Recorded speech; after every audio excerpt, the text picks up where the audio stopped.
Thank you very much, Chief Sergeant, for your warm welcome and your history of the Algonquins. At this time, I would like to invite Damon Curry to the stage.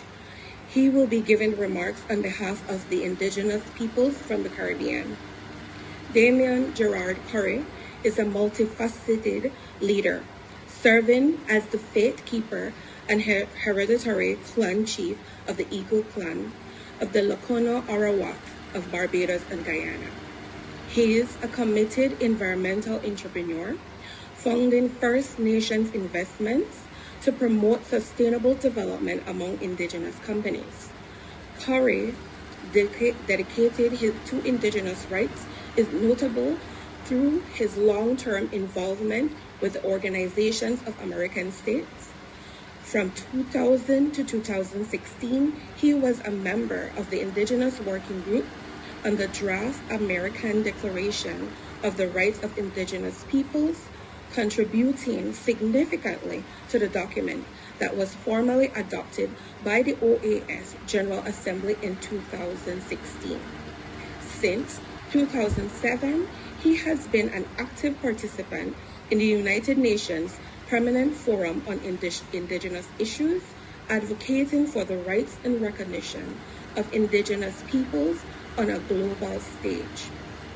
His influence extends to the Caribbean, where he co-founded and co-presides over the Caribbean Amerindian Development Organization since 2012, and serves as the chairman of the Indigenous Democracy Development Organization since 2016. As a published author, Curry has written 10 books available in soft copy on Amazon, sharing his knowledge and experiences. In 2021, he created and directed First Nations Productions, the first and only fully Indigenous-owned and operated grassroots Caribbean native film production company, showcasing Indigenous stories and talents. I welcome Chief Curry to the stage to give his remarks.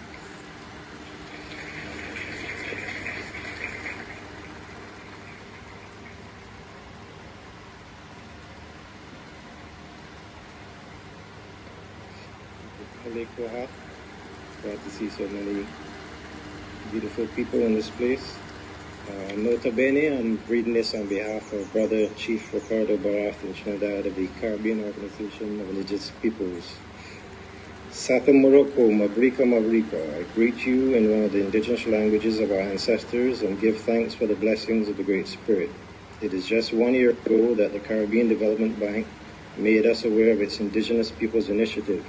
After a period of fruitful discussions, delegates were brought together in June 2023 to share our views and be part of a plan of action for empowerment of the indigenous peoples of the region. It is widely acknowledged that the indigenous peoples and tribal groups from the Caribbean region have demonstrated resilience and courage in spite of the misunderstanding and discrimination coming from historical wrongs and perceptions.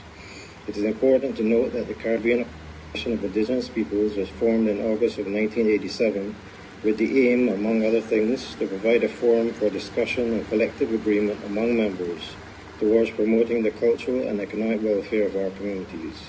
As a network, the chair of the COIP rotates among its members from St. Vincent and the Grenadines to Belize, Dominica, Guyana, and currently in Trinidad and Tobago. The organization operates on a voluntary basis but remains resilient and strengthened by ongoing communication and annual meetings at its current headquarters in Arima, Trinidad and Tobago. We are therefore particularly pleased with the initiative taken by the Caribbean Development Bank, where we see the promise of support to increase our visibility and work towards a permanent secretariat for our greater recognition and development. The COIP has always advocated that the authorities must come to the place where they recognize the intent of the United Nations Declaration on the Rights of Indigenous Peoples, which address both individual and collective rights, cultural rights and identity, rights to education, health, employment, language, and others. It outlaws discrimination against Indigenous peoples and promotes their full and effective participation in all matters that concern them.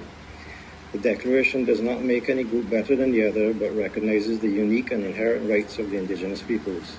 These rights should be adhered to in the countries which have signed the Declaration. In developing policies and laws, planners look to best practices in other countries as a guide to their own projects. Let us follow the best practices in relation to the indigenous peoples and leave a level playing field for our youth.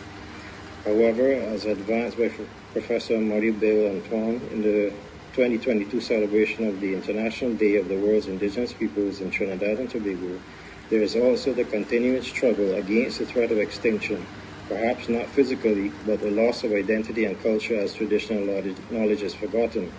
First Peoples communities must be strengthened.